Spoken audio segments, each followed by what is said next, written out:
Assalomu alaykum. Hurmatli bizni kuzatuvchilar, men sizlarga отказ haqida aytmoqchiman. Hozirgi kunda bizda viza chiqish holatlari ham bor, vizadan отказ holatlari ham bor. Elchixona bo'yicha vizaga topshirganda hech kim javob bera olmaydi. Vizada bizda ham отказ holatlari bo'ladi, viza olgan holatlar ham bo'ladi. Men ochiq aytaman, bizni vazifamiz elchixona hujjatlarini talab darajasida tayyorlab berish, lekin oxirgi xulosani elchixona beradi.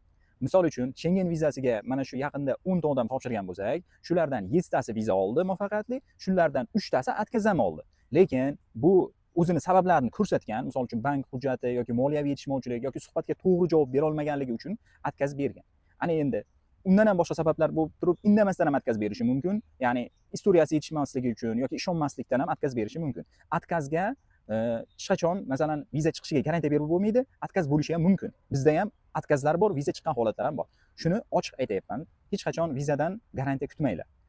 Lekin iloji boricha eng yaxshi darajada xizmat ko'rsatishga harakat qilamiz.